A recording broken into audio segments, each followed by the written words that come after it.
Obras de ampliação do viaduto que dá acesso ao bairro de Neópolis deixam o trânsito lento na BR-101. Recapeamento das avenidas Hermes da Fonseca e Salgado Filho recomeça nesta quinta-feira. Vereadores debatem a privatização dos banheiros públicos das praias de Ponta Negra e do Meio. Professores ganham direito à meia entrada em eventos culturais. E ainda, palestra reúne gestores e agências de viagem para promover o turismo no Rio Grande do Norte. Isso e muito mais na edição desta quinta-feira do Câmara Repórter.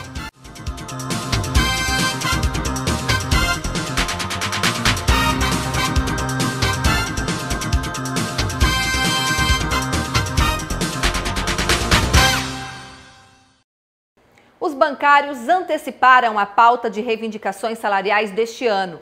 O documento foi entregue ao sindicato patronal em julho e, segundo a categoria, até agora não houve avanço.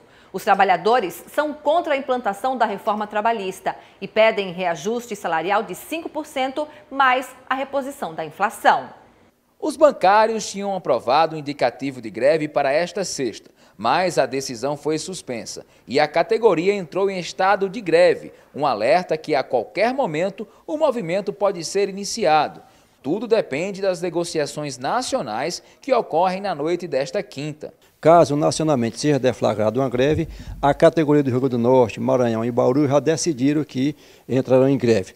No entanto, precisamos aguardar o fechamento das negociações e o encaminhamento nacional para que a gente faça uma greve unificada nacionalmente, porque só assim fortalecerá a nossa luta. Nas ruas, muitos foram pegos de surpresa e não sabiam da possibilidade de greve nos próximos dias. Não, estou sabendo agora através de vocês. Esta advogada já prevê os transtornos que a paralisação nos serviços bancários podem ocasionar. Eu acho que ele é muito prejudicial para toda a sociedade, né? Porque todo mundo hoje depende de bancos, o comércio ele passa a ficar descoberto, né? E fica uma situação muito precária para todo mundo. Greve atrapalha não só o usuário como o comércio, né? O banco fechou, atrapalha tudo, né? Se as negociações não andarem, a categoria pode entrar em greve. Só funcionam os canais alternativos como os caixas eletrônicos e a internet. A principal reivindicação dos bancários na campanha salarial deste ano é a não implantação da reforma trabalhista na categoria. Além disso, eles pedem um ajuste salarial de 5% somado à reposição da inflação. Essa reforma, que foi uma tragédia para a classe trabalhadora, que vem no intuito de retirar direitos, é uma das pautas importantes na nossa categoria esse ano. Além dessa pauta, nós pedimos a contratação de mais empregados para suprir a grande carência que nós temos nas agências. É comum hoje um cliente esperar 1, 2, 3 horas para o atendimento. Para vocês terem uma ideia, os 5 maiores bancos, apenas no primeiro semestre, lucraram 46 bilhões de reais, um aumento de 18% em relação ao mesmo período do ano anterior. Então, logo, não há nenhuma motivação do ponto de vista financeiro para os bancos negarem a atender a nossa pauta. A interdição de uma faixa da BR-101 sentido Natal está deixando o trânsito lento na rodovia, principalmente próximo ao bairro de Neópolis. A interdição é necessária para obras de ampliação do viaduto que dá acesso à Avenida das Alagoas. O trecho interditado compreende a faixa direita da BR-101 sentido Parnamirim-Natal, próximo ao Pórtico dos Reis Magos até o túnel de Neópolis. O engarrafamento aqui é constante e essa obra aí, a tendência é ajudar, né? Espero que as autoridades, né, acelerem essa conclusão para que tenhamos assim um trânsito mais tranquilo aqui em Natal, né? Essa etapa da obra é para a instalação da estrutura de sustentação da pista e também para evitar o possível risco de desmoronamento nas obras de ampliação do túnel da Avenida das Alagoas. O DENIT, Departamento Nacional de Infraestrutura de Transportes, também vai estender a marginal da BR-101, de Parnamirim até o viaduto de Ponta Negra. Essa obra são para fazer serviços preliminares na intenção de fazer uma obra maior, que é a ampliação do túnel da Avenida das Alagoas, o seu prolongamento, para que possamos fazer uma via marginal sobre ele. A ampliação do túnel começa a ser feita em novembro, quando terminam as obras do viaduto da Avenida Abel Cabral e as trincheiras da Avenida Maria Lacerda. A interdição para as obras de contenção seguem até o sábado, dia 25 de agosto, sempre das 8 da manhã até as 5 horas da tarde. Após isso, vai ser liberado todas as faixas de tráfego. é bom ressaltar que apenas uma faixa de tráfego vai ser interditada. Nós lá temos 3 faixas de tráfego, então 2 vão fluir normalmente. Recomeçam nesta quinta-feira as obras de recapeamento de 2 principais avenidas de Natal. Simone Silva. As obras de recapeamento asfáltico das avenidas Senador Salgado Filho e Hermes da Fonseca devem ser retomadas já a partir desta quinta-feira, no sentido Zona Sul-Centro. As obras haviam sido paralisadas em virtude do não repasse dos recursos por parte do Ministério do Turismo, o que só ocorreu no início desta semana. Os serviços vão ser executados na parte da noite, para não atrapalhar o trânsito da via, por onde circulam diariamente cerca de 120 mil veículos. Paralelo à obra, vai ocorrer a colocação da sinalização do trecho onde ela já foi concluída, ou seja, entre a Praça das Flores e o viaduto no 4º Centenário, sentido Centro-Zona Sul. O valor total da obra é de R$ 2,8 milhões e ela deve ser finalizada dentro de 60 dias. Simone Silva para o Câmara Repórter. A partir de agora, os professores vão pagar meia entrada em eventos culturais. Antônio Neto. A lei foi publicada no Diário Oficial do Rio Grande do Norte nesta quinta-feira e permite que professores ativos da rede pública e privada paguem meia entrada em eventos culturais. Para ter acesso ao direito, basta que o professor apresente um documento oficial com foto e um contra-cheque atualizado identificando o local de trabalho, ou até mesmo a carteira de identidade de professor. A lei abrange estabelecimentos culturais de qualquer natureza, como eventos de esporte e lazer, desde que proporcionem cultura e entretenimento. Antônio Neto para o Câmara Repórter. Encerram nesta sexta-feira as inscrições para o curso de eletricista oferecido pela Cosern. São oferecidas 60 vagas, sendo 30 para Natal e 30 para Mossoró. Os candidatos devem ser maiores de 18 anos, ter o ensino médio completo, carteira de habilitação tipo B e formação em eletricista, seja residencial, industrial ou predial. As aulas práticas e teóricas ocorrem de setembro a dezembro, totalizando 470 horas. Os candidatos que se formarem, passam a integrar um banco de profissionais que pode ser chamado futuramente para trabalhos dentro da própria companhia. Lembrando que este é o primeiro curso oferecido pela concessionária na Escola de Eletricistas que ela está abrindo aqui no Rio Grande do Norte. As inscrições para os interessados devem ser feitas exclusivamente pela internet, no site da concessionária, o www.cosern.com.br. Simone Silva para o Câmara Repórter. Gestores da área do turismo e agências de viagem debateram nesta quinta estratégias para a promoção de destinos turísticos aqui do Rio Grande do Norte. Investimentos em ações de divulgação direcionadas ao público que aprecia as opções turísticas oferecidas pela capital do RN.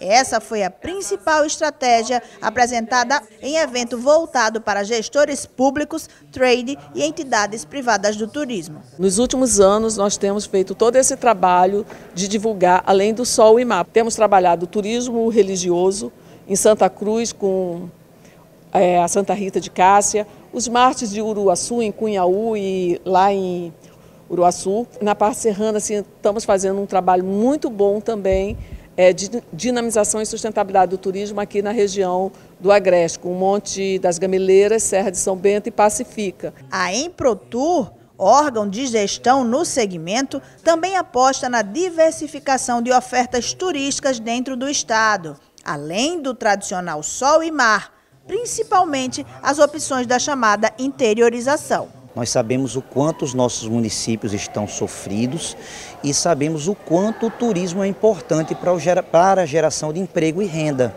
Então, no momento que a gente interioriza o turismo, que a gente promove e potencializa os destinos, os pequenos destinos, digamos assim, os municípios do nosso estado, nós estamos ajudando a gerar emprego e renda lá. Isso melhora a economia, melhora a vida das pessoas. A atuação dos gestores é de suma importância para tornar o estado um destino turístico atrativo, assim como os investimentos em estrutura e capacitação de profissionais. Esses foram outros pontos citados. A gente precisa ter o nosso destino preparado para bem receber o turista. E esse destino bem preparado, a gente tem uma boa rede hoteleira, nós temos bons restaurantes, mas a gente precisa a qualidade dos serviços, a qualificação dos profissionais que trabalham em atendimento ao turista. E às vezes a gente diz, o turismo é uma atividade como econômica que tem um impacto em diversos ramos. Então, o atendedor do posto de gasolina, ele tem uma influência no atendimento do turista. A pessoa que trabalha na farmácia, são coisas que de fato a gente precisa estar melhorando ainda um pouco mais para continuarmos competitivos nesse mercado existente. O agente de viagem, quando vende, ele vai vender um produto, ele vai vender hotelaria, ele vai vender o destino, mas o que se comporta o destino? Então, para isso, a gente precisaria atingir mais o público final. Uma divulgação maior em redes de TVs, mídias faladas, escritas, mídias sociais, que é muito importante, dar ênfase ao próprio turista quando vem para cá. Isso é uma mídia fantástica. Olha, coloca no seu Instagram, coloca no seu Facebook o que você está achando e vai ver a importância que nós temos aqui de grandioso. Aprovado ano passado, o projeto de lei que autoriza a privatização dos banheiros públicos das praias do Meio e de Ponta Negra voltou a ser assunto na sessão ordinária da Câmara Municipal. Os 12 banheiros da orla marítima da cidade devem passar por uma reforma antes de serem entregues à administração da empresa terceirizada. O contrato para gerir os banheiros foi assinado no mês de maio entre a Prefeitura e a empresa Montecom Serviços e Segurança. O vereador Fernando Lucena alertou que esse gasto não estava previsto e que vai encaminhar o processo para o Ministério Público analisar. A Prefeitura gasta R$234 mil do dinheiro do povo para aprontar os banheiros e depois entregar para a empresa. Isso é um absurdo. Primeiro, o absurdo de cobrar a Prefeitura não cuidar dos banheiros. Segundo, pagar e ainda entregar os banheiros prontinho. Estou encaminhando ao Ministério Público, porque não foi isso que nós votamos aqui. Para o vereador Sandro Pimentel, a terceirização de equipamentos públicos tem se tornado uma prática comum. O parlamentar disse temer que isso também aconteça em outros serviços. Daqui a pouco a Prefeitura vai fazer licitação para entregar para a iniciativa privada um patrimônio que é público, que foi comprado com dinheiro público, e a iniciativa privada vai acabar se locupletando e ganhando dinheiro com isso, o que é lamentável. Uma palestra da campanha Agosto Lilás de combate à violência doméstica foi realizada aqui no Legislativo Natalense. O evento teve o tema Violência Doméstica contra a Mulher. O conteúdo foi inspirado no livro da advogada Vani Fragosa, responsável também pela palestra. Trata dessa questão como uma questão histórica, social e cultural, né, que a gente precisa trabalhar, a sociedade, nós mulheres, mas principalmente os homens, para que a gente desconstrua essa cultura machista, misógina e patriarcal. Né? E que nos traz assim, números horríveis e cotidianamente a gente está vendo aí nas próprias mídias, né? na TV, rádio, na internet, como diariamente mulheres estão sendo mortas simplesmente pelo fato de serem mulheres. No fim do evento, algumas participantes deram testemunhos de situações que já enfrentaram. Para Odimar Pessoa, a Câmara Municipal de Natal está de parabéns por dar voz à causa. Nós estamos aqui todos os dias e ouvimos relatos de pessoas que sofrem violências domésticas, violência social, violência institucional, e é um tema que as mulheres têm dificuldade de falar. Então, o fato de trazer para uma instituição que ouve as pessoas, que representa uma sociedade, nós estamos aqui na agenda do Agosto Lilás com esse evento e vamos dar continuidade ao tema pela relevância que ele requer. Conhecida pelo engajamento junto a temas como empoderamento feminino, a fotógrafa Kalina Veloso destacou a importância de combater o machismo e deixar o tema em evidência. Infelizmente, vivemos essa cultura do machismo, então nós temos que desconstruir com palestras, com rodas de conversas, nós precisamos qualificar e informar a população e os servidores. Os aposentados que precisam de cuidador agora vão ter direito a acréscimo de 25% no benefício que é pago pela Previdência Social. É isso mesmo, Amanda. A decisão aconteceu nesta quarta-feira pelo Superior Tribunal de Justiça. Antes, o acréscimo era concedido apenas aos aposentados por invalidez que precisavam de um cuidador de idosos. De acordo com o entendimento, o adicional vai ser garantido mesmo em casos em que o aposentado receba o teto no Instituto Nacional de Seguro Social, o INSS. Essa decisão vai servir de base para os processos em tramitação na Justiça Federal de todo o país. Hugo Fernandes para o Câmara Repórter. Atenção, eleitores do Rio Grande do Norte. O Tribunal Regional Eleitoral alerta para mudanças de zona eleitoral, sessão e local de votação. Aqui na capital, a medida atinge mais de 160 mil eleitores. Luísa Mendes. Segundo o TRE, as mudanças foram necessárias porque no ano passado, 9 zonas eleitorais foram extintas no estado. Agora, cada eleitor precisa conferir antecipadamente o local de votação, a sessão e também a zona eleitoral. Quase 30% dos eleitores aqui da capital potiguar passou por algum tipo de mudança. Então, se você quer conferir o local de votação, deve acessar o site do TRE, que é o www.tre-rn.jus.br, clicar no espaço reservado aos serviços do eleitor e depois em local de votação. Também há a opção de baixar o aplicativo do e-Título. Nele, você cadastra os dados e depois visualiza as informações. Agora, atenção, se os números da zona ou da seção eleitoral informados no site ou no aplicativo forem diferentes do que está impresso no título do eleitor, fica valendo os novos números. Luísa Mendes para o Câmara Repórter. Vamos para o intervalo e no próximo bloco a entrevista com o candidato ao Senado, capitão Stevenson. Até já!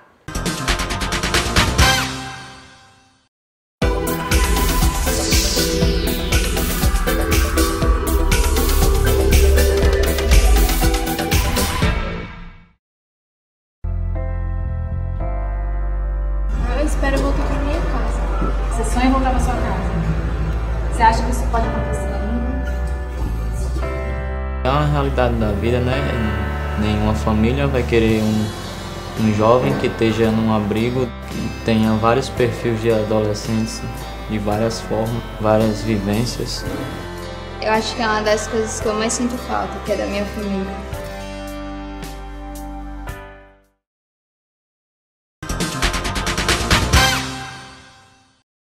Estamos de volta com o Câmara Repórter. O meu convidado já está aqui. É o candidato ao Senado, capitão Stevenson, pela rede. Seja bem-vindo. Eu que agradeço a oportunidade de falar. Bom, vamos começar falando sobre o desejo de ingressar na política, né? Já é um desejo antigo ou partiu realmente do apelo popular? Do apelo popular, recente, 3 meses para cá. As pessoas pediram nas redes sociais e pessoalmente, eu atendi. E atendi para fazer uma coisa inovadora, né? Uma coisa um pouco diferente dos demais. Do tipo, a forma que a gente está conduzindo esse momento, essa candidatura, abriu mão da verba pública, da verba partidária, que é essa fortuna que é gasta com eleição, abrir mão da estrutura partidária, advogado, contador, marketing, tudo isso, foi uma outra inovação para essa política. E de uma forma também praticamente segura. As pessoas dizem assim, ele é individual. Não, estou indo da minha forma, a forma mais segura. Estou andando pelo interior, estou mostrando as ideias, conversando com as pessoas, estou aprendendo com as pessoas, eu estou desenvolvendo sempre isso, pelas redes sociais também. Eu sempre digo que o nosso palanque é virtual, o nosso palanque é pelas redes sociais, através das lives. Capitão Stevenson, Instagram, Capitão Stevenson, Facebook.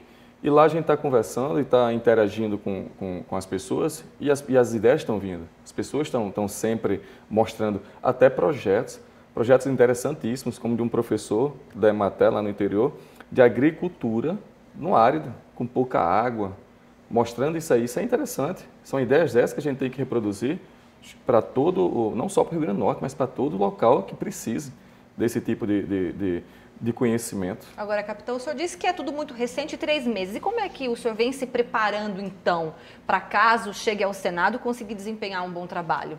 Então, esse preparo, como eu disse para você, Amanda, é feito pela necessidade das pessoas. A pessoa que está lá no Senado, ela muitas vezes, que estavam até então naquele momento, não sabe da realidade das pessoas que estão lá nos municípios, que estão lá no interior, que estão lá realmente precisando. Então, esse contato e abrir uma disponibilidade com as redes sociais, criar-se até aplicativos de contato com o parlamentar e as pessoas, seriam até uma inovação a mais. Por quê? Porque esse preparo legislativo, conhecimento de direito, por eu ser formado em direito, por eu ter conhecimento legislativo, não é só o necessário. O necessário é conhecer o problema para poder dar solução ao problema. E a nossa vida é regida por leis. Na nossa vida toda existe uma lei para regir a sociedade. Então, algumas coisas precisam ser alteradas. As pessoas perguntam, mas qual é a função de um senador que pode trazer de bem para o nosso Estado? É ele que vai lá discutir a questão da lei trabalhista? Para aquela pessoa que está aí na área rural, para você que está aí no subemprego, às vezes, no emprego informal, é ele que vai discutir a previdência, ele vai discutir hoje esse desequilíbrio fiscal para trazer mais recursos para o Estado, para fiscalizar mais também a forma que é gasta. Então, existe esse preparo. Tem que ter intelectual? Tem, que eu já tenho questão de direito, de legislação. Agora, conhecer o problema é mais importante. Ir até o problema, ouvir as pessoas, sentir as condições em que elas vivem, o que é a necessidade principal é do ser humano, principalmente quem está lá no município, né? Quem está no interior. Bom, tudo que o senhor construiu foi dentro da Polícia Militar, né? E a grande popularidade foi quando o senhor esteve à frente da Lei Seca. Durante todos esses anos de experiência na Polícia Militar, o que o senhor acha que, por exemplo, que vai poder levar, né, para dentro do Senado, caso o senhor seja eleito? Porque não foi a Polícia Militar, né? Além da minha postura, do meu caráter, da minha integridade, da forma clara, transparente, pública em que eu desempenhei meu trabalho, o que você disse que ficou conhecido, que é um princípio que não é o capitão Estives que criou, é um princípio que está na Constituição, que está no direito administrativo. Todo funcionário público, por lei, tem que mostrar o que está fazendo, e de forma clara, que é a transparência e a publicidade. Transparência é a maior chave, é a maior arma que as pessoas têm para combater a corrupção. É saber o que está acontecendo, é para saber para onde o dinheiro está indo, é para saber onde está sendo investido, quanto tempo está sendo gasto. Não é só na Polícia Militar. Na questão, as pessoas pensam assim, ele só trabalhou na Lei Seca, ele só conhece da legislação de trânsito, ou do Código Penal, porque eu sou pós-graduado em processo penal e direito penal. Não, a Polícia Militar me deu chance de fazer trabalhos sociais importantíssimos, dentro da área da educação, como o Projeto Maria Ilka, lá no Bom Pastor, na favela do Japão, onde a escola foi reconstruída com 20 mil reais, sem dinheiro público, só com trabalho voluntário meu, dos professores e dos policiais, incluindo a sociedade. E hoje tem parcerias com a FRN, funciona muito bem a educação daquela escola. Saiu do nada para uma escola hoje protegida pela comunidade e de referência. A gente pode dizer, então, que a educação é a sua grande bandeira? Isso, a educação, sim. Mas lá, quando chegar ao Senado, uma das minhas prioridades é rever justamente essa reforma política. Porque para qualquer outra coisa acontecer nesse país, a gente precisa renovar. Porque as pessoas que estão lá estão travando todo o mecanismo de funcionamento desse país. O que é que precisa mudar, então, capitão Stevenson? Desde uma reeleição, desde o fim do dinheiro público envolvido, um fundo partidário de 2 bilhões para gasto com campanha política é um absurdo. Um país que tem uma educação deficiente, a segurança péssima, uma saúde de ponto de calamidade, e se gastar dinheiro justamente com eleições, um país que se vive uma sangria de 200 bilhões anual por corrupção. Não, mas houve aquela mini reforma em 2015, diminuiu o tempo, tirou o dinheiro privado dentro da lei e colocou para o público para pagar, diminuir essa quantidade de partidos seria uma boa. Ter uma candidatura avulso seria uma outra coisa. Principalmente diminuir a reeleição, porque quem fica no cargo, não existia não, mas o Senado, em 97, voltou à reeleição, que não era para ter. Porque parece que quem está no cargo quer se manter nele, a todo custo, sem fazer nada.